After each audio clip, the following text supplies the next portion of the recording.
Muchas gracias, hermanos. Saludos a todos los santos ahí en la 126 y como se ha dicho también a todos quienes se conecten de otros lugares, de otras regiones, de otros países. Gracias al Señor por esta instancia que Él permite de poder abordar su palabra siempre tan necesaria. Y tengo el privilegio de compartir con ustedes la última reunión de esta serie de agosto. Ha sido realmente muy hermoso poder ver, aunque sea a la distancia, a los hermanos, tener cierta comunión, ¿no es cierto?, espiritual también con ustedes. Correspondería entonces, hermanos, no terminar el capítulo, es imposible terminarlo, pero sí terminar el párrafo o la sección que al parecer muy bien fue separada aquí en la Reina Valera. El título dice Una esperanza viva ahí en el primer capítulo de esta carta y efectivamente hasta el verso 12 el apóstol Pedro termina todo un pensamiento antes de entrar en las exhortaciones ya permanentes a partir del verso 13 en adelante hasta el final de la carta. Así que los primeros 12 versos de la primera carta de Pedro, el primer capítulo, nos han llevado a considerar el hecho de la gran salvación. Vamos a leer entonces del capítulo 1, verso 10 hasta el verso 12. Dice el apóstol, los profetas que profetizaron de la gracia destinada a vosotros, inquirieron y diligentemente indagaron acerca de esta salvación, escudriñando qué persona y qué tiempo indicaba el Espíritu de Cristo que estaba en ellos, el cual anunciaba de antemano los sufrimientos de Cristo y las glorias que vendrían tras ellos. A estos se les reveló que no para sí mismos, sino para nosotros, administraban las cosas que ahora os son anunciadas por los que os han predicado el Evangelio por el Espíritu Santo enviado del cielo, cosas en las cuales anhelan mirar los ángeles. Hasta aquí, hermanos, la palabra del Señor.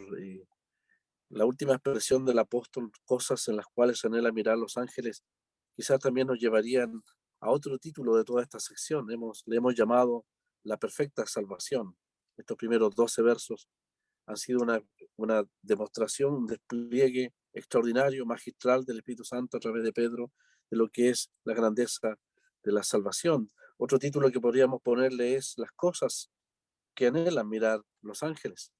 Estas verdades que en estos 12 versos el apóstol nos ha permitido realmente gozarnos en la gran expectativa, en el hecho de la salvación planificada desde la eternidad, en el hecho de una salvación presente que estamos disfrutando y en el hecho también de una expectativa futura que el apóstol nos ha mencionado, especialmente en el verso 3, donde nos ha dicho que según la grande misericordia del Señor, Él nos ha hecho renacer para una esperanza viva por la resurrección de Jesucristo de los muertos. Dijimos al principio de estas reuniones, hermanos, que el pescador de Galilea nos lleva en su bote, hablando metafóricamente, mar adentro, a profundidades tremendas. Ya de lleno nos introduce en el verso 2, en el hecho de la elección, en el hecho de la santificación y la bendita verdad también de que hemos sido rociados con la sangre de Jesucristo. Fuimos testigos de cómo el Trino Dios está presente ahí en este maravilloso y hermoso verso 2, que en ningún caso, comenzando la expresión, tiene que ver con un asunto de controversia, sino al contrario de fe. Si hay términos, hermanos, que nuestro entendimiento no alcanza a abarcar, porque estaríamos metiéndonos en la mente de Dios. Ciertamente la palabra del Señor nos ha llevado a considerar los aspectos preciosos que apelan a la fe del creyente. Creo, hermanos, que los expatriados y los dispersos a los cuales Pedro les ha dirigido aquí, les ha dirigido la palabra no para confundirlos, sino para animarlos. Y ciertamente estos hermanos podían saberse elegidos, saberse santificados, saberse rociados también con la sangre de Jesucristo. Además, agregado en el verso 3, el escritor, que ellos han sido objeto de un milagro maravilloso, el cual al final de este capítulo nuevamente reforzará la idea del apóstol cuando les recuerde que por la palabra poderosa de Dios, omnipotente, una palabra viva, eficaz, ellos fueron objeto de un milagro maravilloso que es la regeneración, que es el nuevo nacimiento. De manera que ese día que ellos se convirtieron a Jesucristo, el Espíritu Santo obró ese maravilloso milagro, y no solamente obró el milagro de la nueva vida, sino que implantó una semilla realmente maravillosa, de la cual nosotros no fuimos, no somos, no, no, no involucramos nuestro trabajo o nuestro empeño. Dios lo hizo. Dios nos hizo renacer y ese mismo día implantó en nosotros una esperanza viva, ha dicho el verso 3, basado en la resurrección de Jesucristo de los muertos. Eso tiene que ver entonces con las bendiciones presentes que tenemos de parte de Dios. Pero también el apóstol ha levantado la vista por encima de las aflicciones, de las pruebas, de los dolores o sufrimientos que los escritores, los remitentes de esta carta, a los cuales se dirigió esta carta, les ha elevado realmente la vista, mirando más allá del horizonte de nuestra propia vida, sino en una expectativa gloriosa. Les ha alentado respecto a la bendita verdad de la herencia que les espera. Dijimos que Pedro no podía hablar de esa herencia, no podía describirla, sino solamente mencionar aquello que no era esa herencia, una herencia incorruptible, incontaminada e inmarcesible, que está reservada. Pedro enfatiza el poder del Señor para guardarles en el verso 5, sin lugar a dudas, para sostenerle, para protegerle. Dios, cual guardián, cual un ejército, cual un fuerte protector, está ahí involucrado en el bienestar presente y eterno de todos los creyentes. Eso era un motivo realmente debe ser un motivo de consolación para estos hermanos que están en aflicción. Y en el verso 6 al verso 8 que vimos la semana pasada, hermano, la semana pasada, el apóstol aborda directamente la razón de su sufrimiento. Qué aliento saber que el creyente sufre con propósito, que no está a expensas de las circunstancias, al vaivén de las circunstancias. No somos una embarcación en el medio del mar, sin brújula, sin carta de navegación, sin timón, sin capitán. Hay uno que dirige nuestras vidas. Y las corrientes donde nos lleven no son ni el sino, ni el destino, ni la mala suerte, ni la tragedia.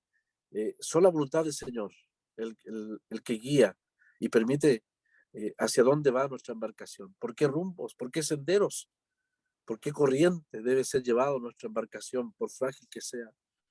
El Señor está allí y Él es garantía absoluta, no solamente de seguridad eterna, sino también de protección en el presente. No dice la Escritura que somos exentos de circunstancias dolorosas, sino que al contrario, el apóstol ha dicho que si es necesario, ellos deben ser probados en diversas o variadas, multiformes pruebas. Pero hemos aprendido, hermanos, que así como hay multiformes pruebas o tipos de pruebas, hay una multiforme gracia de Dios.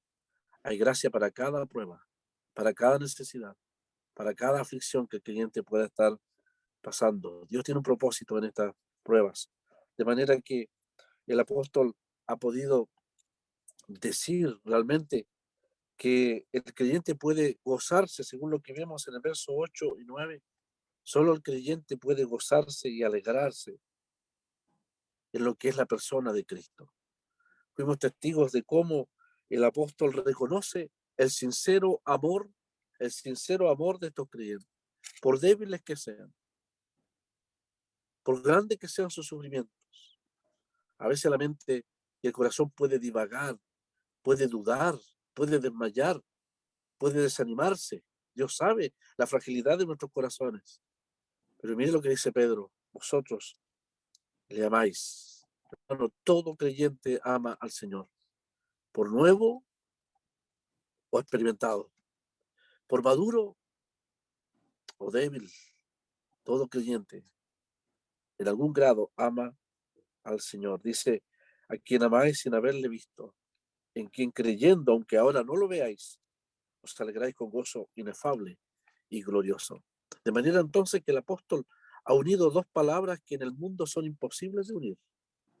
El inconverso no puede experimentar gozo, solo alegría, porque la alegría es circunstancial. Si todo va viento en popa, habrá alegría, habrá motivos para alegrarse. Si todo fracasa o no hay motivos para alegrarse, pero si el creyente puede experimentar ambas verdades, la alegría que depende de las circunstancias y el gozo que no depende de las circunstancias.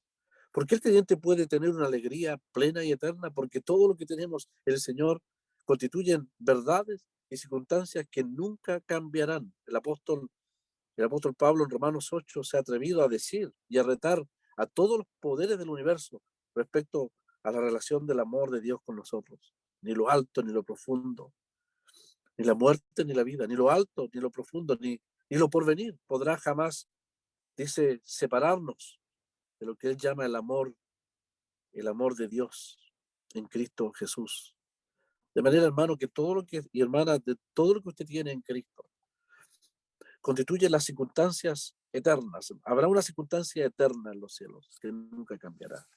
Y en este presente también, a pesar de las pruebas en las cuales ellos están sometidos, pueden experimentar esto que el apóstol ha llamado el gozo inefable y glorioso, un gozo indescriptible, un gozo que es glorioso porque viene emanado de aquel que está sentado a la diestra de Dios. No es de este mundo, es del cielo, viene del Espíritu de Dios, lo imparte el Señor desde la gloria. Cada creyente puede ser testigo de su presencia, de su consuelo, de esa experiencia inexplicable en palabras humanas, de consolación de la presencia del Señor en cualquier circunstancia en la cual nosotros podamos ser enfrentados. De manera entonces que el verso 9 ha dicho que el fin o el propósito de la fe del creyente, esta fe probada, esta fe purificada como la plata y el oro, es la salvación de vuestras almas. Y la verdad es que este verso realmente no nos enseña que la salvación es futura, sino que tiene que ver con el aspecto formativo del alma. La salvación no solamente tiene que ver con ser librados de juicio, de una situación judicial a la cual estábamos expuestos como pecadores perdidos. La salvación parte con el hecho del perdón eterno de los pecados. La salvación parte con la regeneración, pero hemos sido testigos, hermanos, de que también la salvación tiene un aspecto formativo. No vamos a entrar en la gloria como nos convertimos. El metal debe ser purificado, la piedra debe ser tallada y pulida. El barro debe ser formado conforme a la voluntad del que lo hace, del que lo forma, del que lo forja. El alumno debe aprender. El hijo debe aprender los modales y imitar y reflejar el carácter de su padre. Hay todo un proceso formativo desde el momento en que somos salvos hasta el momento en que somos introducidos en la gloria. Y ese proceso formativo abarca toda nuestra vida, de peregrinos, de extranjeros. Es toda una experiencia de relación de fe y de esperanza con el Señor. Somos vistos en las Escrituras como peregrinos en el desierto, como nautas en el río, como navegantes en el mar de este mundo. Pero en todo ese proceso, el Señor nos acompaña y tiene un puerto que no solamente es la gloria, el proceso nos forja, nos cambia, nos moldea, según las Escrituras, a la madurez y finalmente a la perfección del Señor. Por eso el apóstol usa muy, muy sabiamente estas palabras: extranjeros y peregrinos. Un pueblo separado, una nación santa, una nación peculiar, distinta a lo que es el mundo que hoy en día nos rodea. Podemos dar gracias a Dios porque el fin de la fe, el propósito final de vuestra fe, dice el apóstol en el verso 9, es la salvación en todo su aspecto del alma, no solamente salvada judicialmente, salvada de la mentalidad de este mundo, de la mentalidad satánica, de la mentalidad de la carne, de la mentalidad del mundo.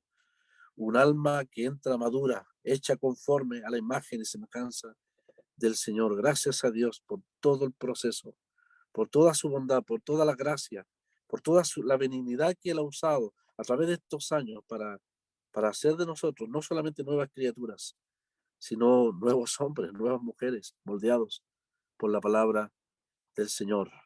Y si algunos hemos crecido poco, si algunos no nos hemos dejado forjar, ha sido nuestra responsabilidad. Como el metal debemos ser maleables, es decir, dóciles, utilizables.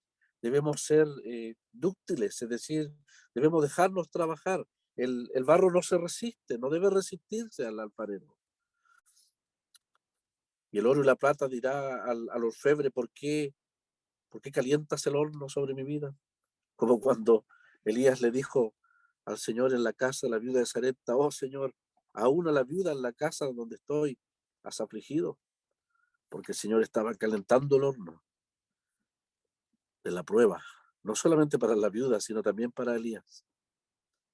Y lo calentaría al máximo, al punto que el Señor permitiría que aún la misma muerte entraría en la casa de la viuda, llevándose la vida, metafóricamente hablando, del niño. Pero cuando más caliente estaba el horno, porque Sarepta significa el alto horno, mientras más caliente estaba el horno de la fundición, cuando la muerte entró, fue la instancia para que el poder de Dios obrase el grandioso milagro de la resurrección. Entiendo, hermano, que es el primer milagro en la Biblia en que un joven, un muerto resucitado, es vuelto a la vida. Cuando en el horno de Sarepta, me encanta pensar en esa expresión, Dios calentó el horno. Para Elías, la prueba fue el testimonio de que él era realmente un siervo del Dios omnipotente que tenía poder sobre la muerte. Y para la viuda no hubo ninguna duda de que el Dios del cielo había visitado a través de Elías su propia casa. Ahora entiendo que eres siervo de Dios y que Dios está contigo, dijo la viuda. Hermanos, hay milagros que Dios ha obrado en nuestra vida que han traído grandes e inolvidables lecciones, inolvidables experiencias en nuestra propia vida. De manera entonces que ese texto, obteniendo el fin de vuestra fe, que es la salvación de vuestras almas, encierra todo el fin del proceso. De manera que la fe ha sido el vínculo que nos ha ligado a los tratos de Dios con nosotros. De manera que la esperanza también ha sido el vínculo creciente que nos liga, que nos permite asirnos, agarrarnos firmemente a las promesas de Dios, presentes y futuras. Fe y esperanza. Yo no soy experto en griego, sé muy poco de aquello, pero me parece que las ambas palabras tienen la misma raíz. Se ha dicho que son verdaderos mellizos o mellizas o hermanas que tienen la misma raíz, fe y esperanza. La fe nos sostiene en el presente y la esperanza nos anima respecto al futuro. Dios implantó la esperanza. Dios también obró el milagro para que la fe fuese una experiencia única del alma del creyente. Ella nos liga al poder de Dios. Ella nos sostiene. Por un lado, nosotros por la fe nos asimos de las promesas de Dios y por otro lado, el poder de Dios nos sostiene y alienta y forja y purifica y sostiene y fortalece la fe del creyente. Qué maravilla de la experiencia de la vida cristiana. Qué maravilla de lo que Dios puede hacer en nuestras vidas. Pedro quiere animar a estos hermanos, a los que sufren por causa de Cristo, y llevándolo al presente también a los que sufren por causa de las circunstancias que Dios permite. Puede ser enfermedad, puede ser en ciertos lugares persecución, puede ser necesidad. Tantas cosas nos asaltan porque somos vulnerables en todos los aspectos de nuestra vida. Pues no importa la situación que el creyente pueda estar pasando aflicción, estos benditos textos son aplicables aún al presente, aún al presente. Por lo tanto, quiere animarnos. Dijimos al principio de estas reuniones que esta carta está dirigida a cristianos que sufren, está dirigida a los que poco estamos sufriendo, que nos advierte, que nos prepara para el día en el cual, ya sea por enfermedad, por necesidad o por persecución o por ataque satánico, el día malo, tengamos que sostenernos y no admirarnos del fuego de la prueba, dice el apóstol, que se haya suscitado sobre nosotros. Y recordemos, hermanos, que también dijimos que esta carta está dirigida para los que ya están sufriendo. Vuelvo a preguntar, yo no sé cuántas personas, mis hermanos y mis hermanas de edad, ¿sabe usted cuántos hermanos habrán postrado detrás de estas pantallas? Cuando uno entra a las reuniones virtuales de mi país, donde hay tantos hermanos de la tercera edad, uno es testigo de cuántos se escuchan postrados en sus camas. Y uno podría decir, ¿qué puede darme este joven que está hablando de Primera de Pedro respecto a mi propia experiencia? Poco podría ayudar. Simplemente estamos eh, haciendo uso, remitiéndonos a lo que la palabra de Dios sí puede dar y consolar a cada uno de los que están en aflicción. Hay hermanos que podrían enseñarnos lo que significa sufrir por Cristo. Y hay algunos que realmente sí tienen experiencia en el sufrimiento. Y cuando leen esta carta, no tengo ninguna duda, esta carta sí que produce un profundo gozo, una profunda alegría al saber que todo ha tenido un sentido, que todas las piezas del rompecabezas en el momento de la prueba que parecen discordantes o sin propósito, tarde o temprano el Señor muestra el cuadro completo. Si no aquí, lo hará en los cielos, en la gloria. Y habrá mucha alabanza para el Señor por lo que Él permitió en nuestra vida. ¿Qué hace ahora entonces, hermano Pedro? Recurre al arma más poderosa. Mire, si hay un consuelo, si hay algo que nunca fallará y que es la fuente de consuelo, siempre será la palabra de Dios. Definitivamente la palabra de Dios es la que consuela, es la que anima, la que sostiene al creyente. Una verdad, un texto, un principio, un salmo o un texto del Nuevo Testamento. Siempre el Señor tiene la palabra oportuna para animar al corazón cansado, al corazón que sufre. De manera entonces que a partir del verso 10 hasta el verso 12, el apóstol les recuerda el hecho de la gran salvación a estos hermanos, la gran salvación que ellos tienen, y recurre a todo el peso del Antiguo Testamento para recordarles el privilegio de esa salvación que ellos tienen. En estos tres versos, hermanos, versos 10 y versos 11 y 12, el apóstol entonces recurre al fundamento de la palabra, que en este caso no es para nosotros es el Nuevo Testamento, gracias a Dios por eso, por tener la revelación plena de las Escrituras. Pero para los cristianos de aquel entonces, mientras se formaba el Nuevo Testamento, las pocas cartas que quizás llegaban a sus manos, sí tenían el Antiguo Testamento. Por eso que el apóstol Pedro en estas cartas usted puede recordar que recurre a textos del Antiguo Testamento para consolarles. Ahora nosotros tenemos la revelación hasta el libro de Apocalipsis. El escritor Judas dice que la fe o la doctrina ha sido dada una sola vez para siempre a los santos. Por lo tanto, nosotros tenemos un privilegio mayor y una luz mayor que estos hermanos. Y una luz mayor inclusive que los profetas que anunciaron lo que el apóstol llama aquí los sufrimientos y la gloria del Señor que vendría tras aquellos sufrimientos.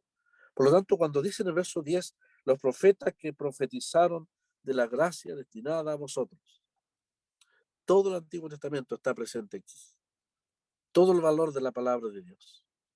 Estos profetas nos dice el escritor Pedro, que anunciaban ya de antemano también la gloria y los sufrimientos del Señor.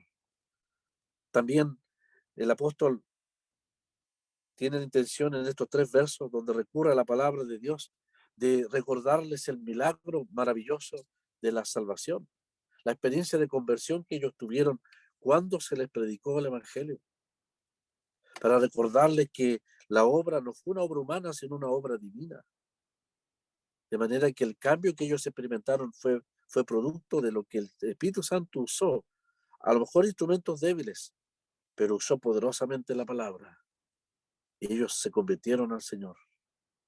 Entonces, finalmente el apóstol quiere presentarnos en estos tres versos que la experiencia de salvación de sufrimiento y de la gloria que nos espera. Todo lo que abarca la vida cristiana es tan grande, es tan maravillosa, que a lo mejor en el fuego de la prueba uno puede perder de vista esto. Pero Pedro dice, es tan maravillosa que aún los ángeles quisieran entenderla plenamente y que anhelan contemplarla. Así que estos 4 aspectos de esta salvación son realmente de tremenda importancia.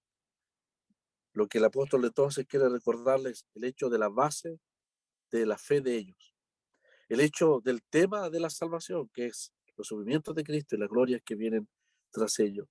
Les recuerda el hecho de la experiencia de la salvación, poderosa y milagrosa a través del Espíritu Santo. Y les recuerda también un privilegio superior. Ya el privilegio va más allá de la escena terrenal, va más allá del ámbito de los profetas, lo lleva, hermanos, a esferas celestiales, cuando nos dice que los ángeles anhelan mirar estas cosas. ¿Cómo no vamos a ser privilegiados?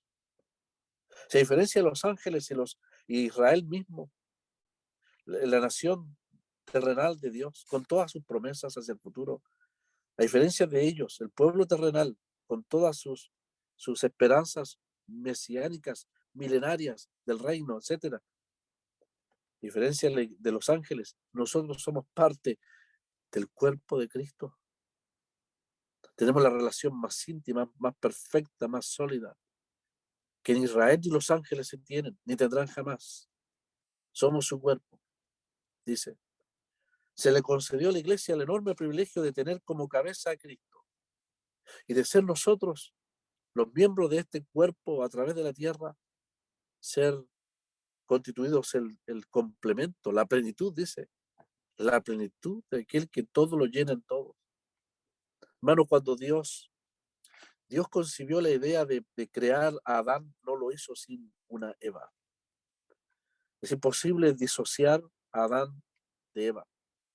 Adán fue creado en la mente de Dios junto con Eva. Estaba en la mente de Dios, la unidad de ambos. Hueso de mi hueso, carne de mi carne. Y ella complemento, ayuda idónea para él. Lo mismo en el aspecto espiritual. Cristo, el bendito Salvador, no pudo ser constituido cabeza sin la iglesia, sin su cuerpo. ¿Será, hermano, que el apóstol Pedro tiene razón cuando nos ha presentado la salvación concebida en el principio? Cuando en ese término tan difícil de entender, cuando dice que fuimos elegidos, cuando en otras partes del Nuevo Testamento el apóstol Pablo dice predestinados para ser santos y sin mancha delante de él, que a los que antes conoció, a esto también justificó o llamó, y a esto también glorificó para ser semejantes al Señor. ¿No nos ha dicho Pedro también y nos dirá en los versos 17 y 18 que Cristo es el Cordero preordenado? Preordenado, dice, el Cordero sin mancha y sin contaminación, destinado desde antes de la fundación del mundo. ¿En qué momento de la eternidad pasada Dios, hermano, nos concibió con Cristo? ¿Se ha preguntado eso? No podemos dar un tiempo, ¿no es cierto? Si lleváramos la línea del tiempo hacia atrás, antes de la fundación del mundo, de eso sí estamos seguros. Antes de la fundación del mundo, Dios concibió, nos amó con amor eterno y nos unió a los propósitos eternos en Cristo y a través de Cristo, en su persona. La manera como nos convertimos, el misterio de aquello, no lo sabemos. Lo dijimos al principio, el para qué lo sabemos, el por qué también, por su gracia, el cómo no lo sabemos. Realmente poco nos interesa las controversias teológicas. Nos interesa mirar estos pasajes y gozarnos en el hecho de que hemos sido objeto de una infinita gracia de Dios. Miren cómo el apóstol ha dicho, los profetas que profetizaron de la gracia destinada a vosotros, sí, hermanos, una gracia destinada a nosotros. ¿Puede usted dimensionarlo en su mente, en su corazón? Solamente podemos experimentarlo. Tanta gracia nos ha dado Dios. De manera que en el verso 13, la escritura dice que debemos esperar por completo, dice, en la gracia que se os traerá cuando Jesucristo sea manifestado, más gracia todavía. Uno podría decir, no fue suficiente que Dios nos salvara por gracia. Y esa misma gracia es la que sigue manifestándose en nuestra vida, sosteniéndonos. Esa gracia que se reveló en salvación es la misma gracia que también ha sido necesaria para nuestras vidas, porque la gracia de Dios se ha manifestado, dice, para salvación a todos los hombres. Eso fue un momento cuando nos convertimos. Pero sigue diciendo el apóstol, ahora dice que esa misma gracia nos enseña, nos educa. Todos los tratos de Dios para con nosotros son en gracia. Pero hay una gracia, hay un aspecto de la gracia que esperamos. Y el apóstol Pablo le llama la esperanza bienaventurada y la manifestación gloriosa de nuestro gran Dios y Salvador Jesucristo. Así que todo esto es lo que la gracia de Dios encierra. Y fue profetizada y anunciada, dice, destinada a vosotros. Hermano, tómelo para sí, tómelo como un don de Dios, tómelo como un regalo de Dios, de infinito valor. Fue una gracia destinada para mí. No me pregunte cómo Dios se las arregla para destinar, predestinar, etcétera. Lo que sí sé es que esa gracia me alcanzó un día y le alcanzó a usted también. Y ahora somos salvos por gracia. Y si alguno de nosotros llevamos 40 años, otros 50 u otros meses, hemos sido sostenidos por esa gracia de parte del Señor. Y nos espera la revelación plena de esa gracia cuando Jesucristo sea manifestado y efectivamente seamos introducidos en la gloria, donde disfrutaremos eternamente de esa herencia que el Señor nos ha dado. Encuentro que esta expresión es realmente maravillosa. Como el apóstol describe a los creyentes la gracia preparada, destinada para vosotros. Estos profetas dicen, inquirieron, ellos realmente indagaron acerca de esta salvación. Ahora les llama salvación, porque todo el tema de estos 12 versos ha sido precisamente la salvación, cómo Dios preparó las cosas para revelar esa salvación a nuestras almas.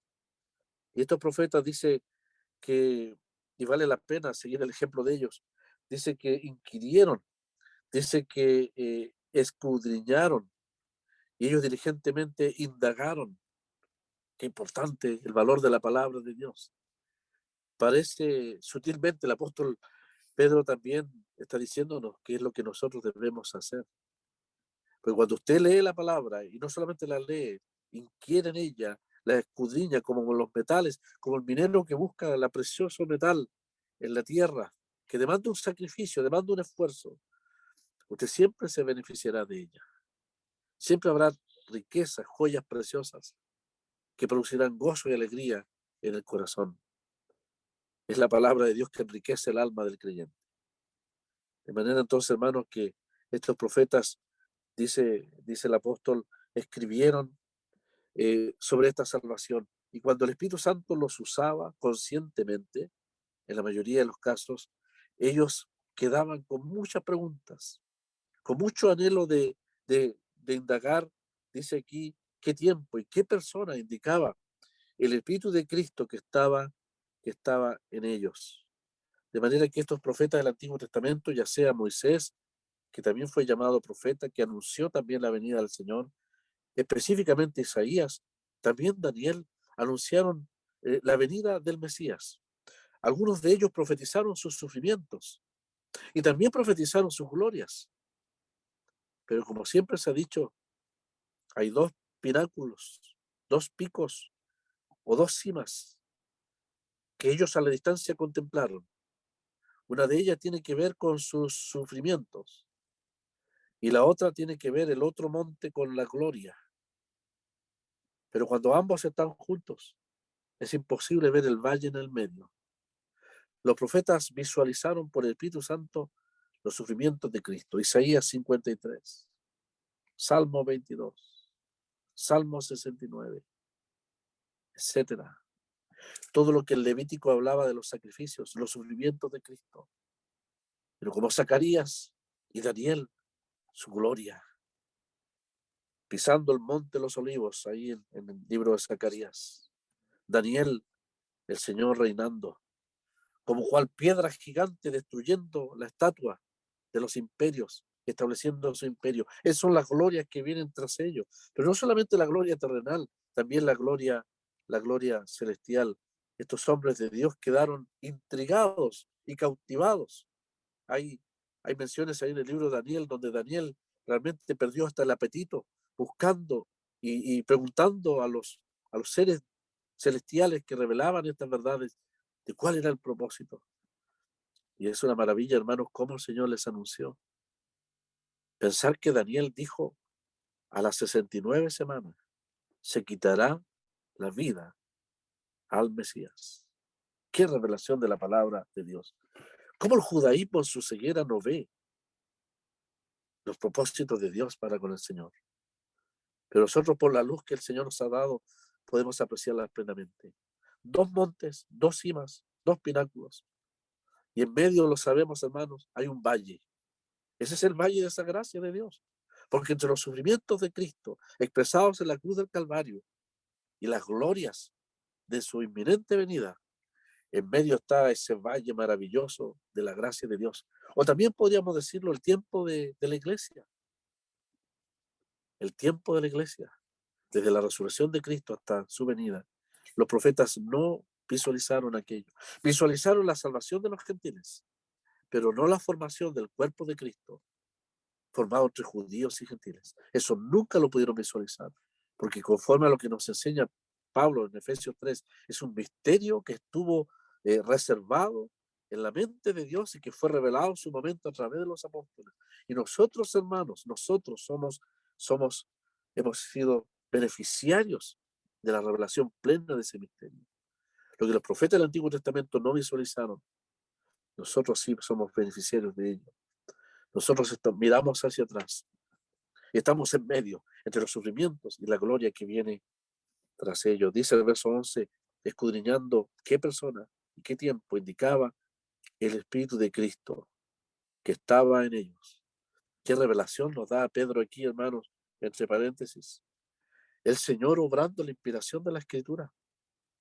El Señor antes de su encarnación definitiva por amor a nosotros, antes que tomara carne y sangre al asociarse en nuestra necesidad de salvación, el Espíritu de Cristo estaba en ellos, anunciando sus propios sufrimientos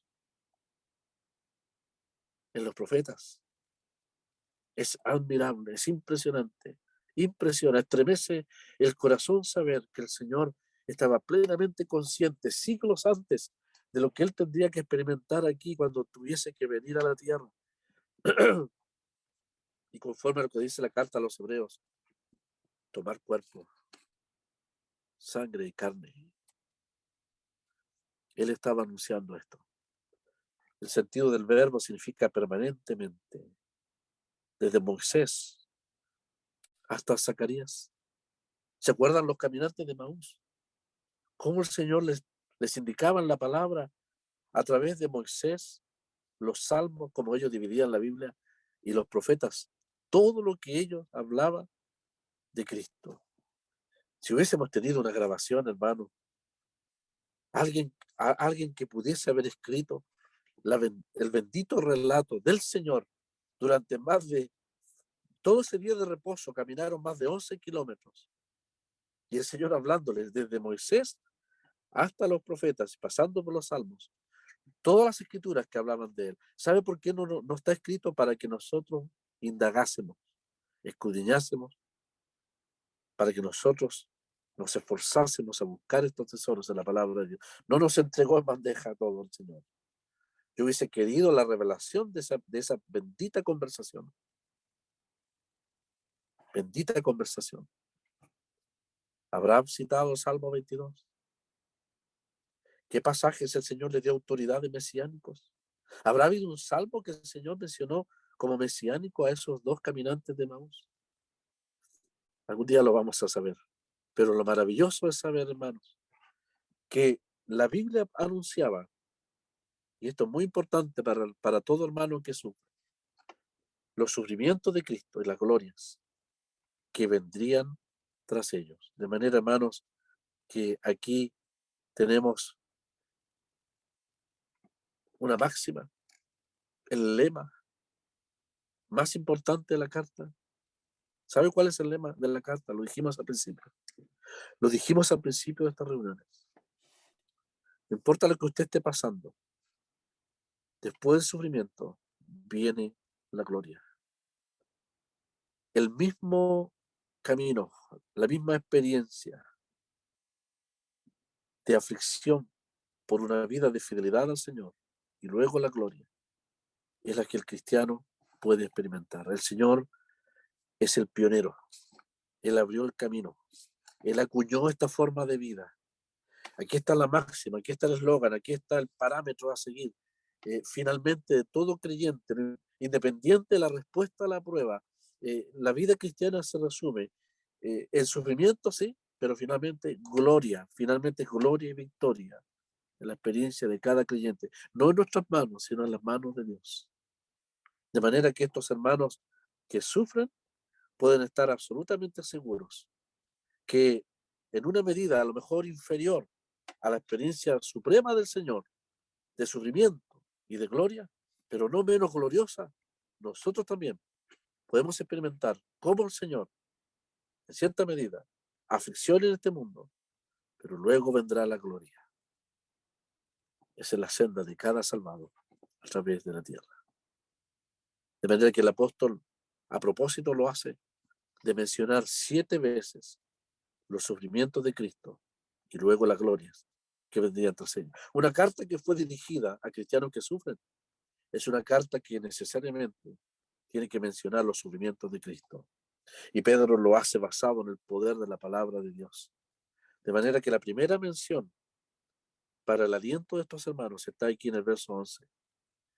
Hermanos, el Señor, dice el apóstol Pedro, él también sufrió, venció, confió en Dios y finalmente entró en la gloria. La palabra anuncia anticipadamente la victoria de la vida cristiana, la experiencia de cada creyente. Ahí en el verso 19 dice que el Señor es el Cordero de Dios, habla de la sangre preciosa de Cristo como de un cordero sin contaminación y sin mancha. Eso tiene que ver con los sufrimientos que se llaman vicarios de Cristo, ¿es cierto? Hay sufrimientos que son solamente de Él, en la cruz del Calvario, cuando Jehová cargó sobre Él el pecado de todos nosotros. De manera que si cualquier amigo o amiga que está escuchando debe saber que solamente la muerte de Cristo, su sangre preciosa, puede limpiarte, puede rescatarte, puede darte salvación eterna, eterna, y una garantía eterna en la presencia de Dios. Esos son los sufrimientos vicarios del Señor. Pero Él también sufrió en su experiencia como un hombre justo, como un hombre santo. Sufrió lo que la carta a los hebreos dice, la contradicción de parte del mundo, de los pecadores contra Él. Aunque el Señor no haya ido a la cruz, lo digo con reverencia. Si usted mira los evangelios hacia atrás, el mundo lo persiguió. Los enemigos se opusieron. Trataron de matarle, trataron de destruirle. Le ponían trampa. Se oponían a la luz que él inspiraba. Él sufrió por una vida consecuente. Y nosotros somos llamados, según lo que Pedro nos exhorta aquí, a seguir el ejemplo del Señor. Él dice a sufrir como cristiano, no vicariamente, porque solo hay aspectos de sufrimiento que son exclusivos del Señor, el Cordero de Dios, pero sí como cristiano, como Cristo, en su vida de fidelidad al Señor. Entonces, aquí en el verso 19 tiene que ver con los sufrimientos vicarios para nuestra salvación. Ahí en el capítulo 2, verso 21, dice el verso 21, pues para esto fuimos llamados, porque también Cristo padeció por nosotros, dejándonos ejemplos para que sigáis sus pisadas. Aquí está lo que estábamos diciendo, seguir las pisadas del Señor. En el 3:18 nuevamente anuncia los sufrimientos del Señor y dice, porque también Cristo padeció una sola vez por los pecados. Aquí son vicarios los sufrimientos, ¿no es cierto? El justo por los injustos para llevarnos a Dios, siendo a la verdad muerto en la carne, pero vivificado en el Espíritu. En el 4:1 dice, puesto que Cristo ha padecido por nosotros. y el 4:13, que es el corazón de la carta, que le hemos repetido, creo, hermano, en todas estas 5 reuniones. El corazón de la carta dice: gozaos por cuanto sois participantes de los padecimientos de Cristo, para que también en la revelación de su gloria os gocéis con gran alegría. ¿Se fija, hermano? Aflicción y gloria, sufrimiento y gloria. Para que también, dice, sois participantes de los padecimientos de Cristo, eso es comunión con Él, para que también en la revelación de su gloria os gocéis con gran alegría cuando el Señor se manifieste desde el cielo. Y en el 5:1 al final, cuando habla y exhorta a los ancianos, dice: ruego a los ancianos que están entre vosotros, yo anciano también con ellos, y testigo de los padecimientos de Cristo, que soy también participante de la gloria que será revelada. Sufrimiento y gloria. Qué aliento para los ancianos, ¿no es cierto? Qué ejemplo. ¿Me ama, Pedro?, preguntó el Señor. Pastorea, apacienta. ¿Cuál es el móvil del anciano acá? No solo de Pedro, sino de todos los que son mencionados acá. Los padecimientos de Cristo. Él es el gran móvil, la gran fuerza motora que les lleva a ejercer ese oficio, ese trabajo para el Señor.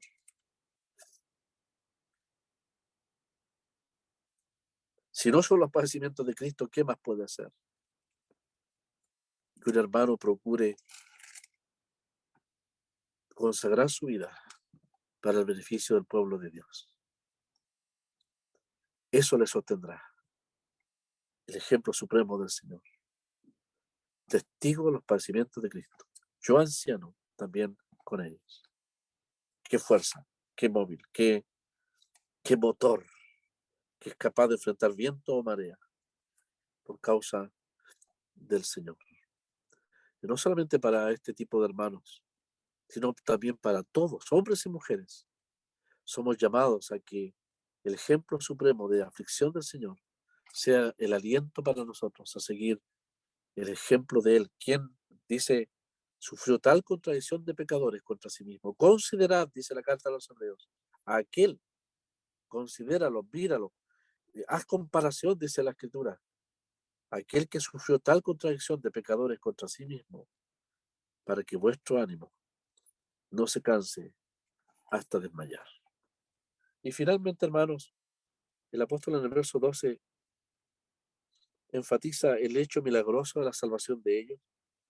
Le dice: vosotros, hermanos, a vosotros se os predicó el Evangelio por el Espíritu Santo enviado del cielo. Mire el énfasis, del cielo. Del cielo. ¿No? Ustedes no fueron convencidos por la oratoria humana, no fueron convencidos por la capacidad de persuasión de los hombres, no fueron convencidos por los métodos homiléticos de los hombres.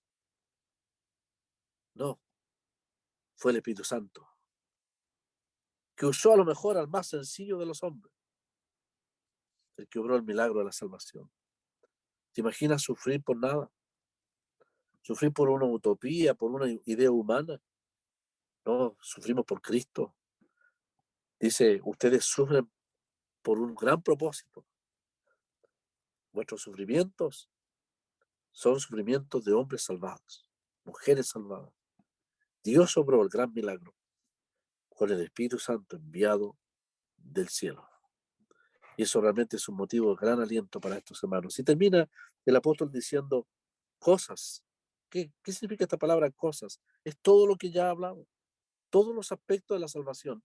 El apóstol la resume en esta palabra cuando dice que estas cosas, de las cuales hemos tratado de hablar, hermanos, con mucha dificultad durante 5 miércoles, estas cosas, dice, que son la plena salvación, todos los aspectos de la salvación, son las cosas de las cuales anhelan mirar los ángeles. Permítanme leer mis apuntes, hermanos, para terminar en vista del tiempo. Los ángeles no pueden cantar: Él murió por mí.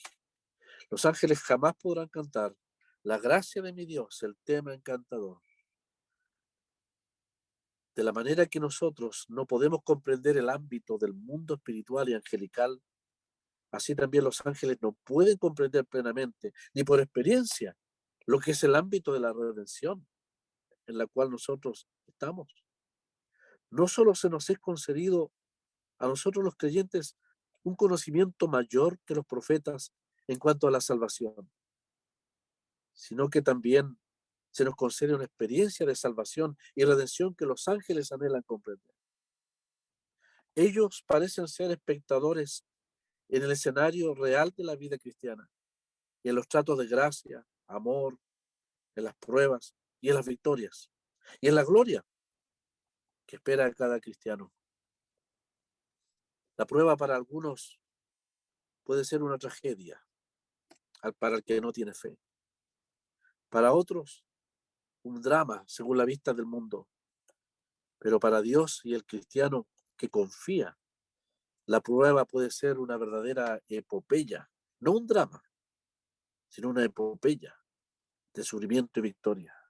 Un cántico épico, un canto épico de la gracia de Dios, triunfando en nosotros y nosotros triunfando con su poder en el teatro de las grandes batallas de la vida cristiana.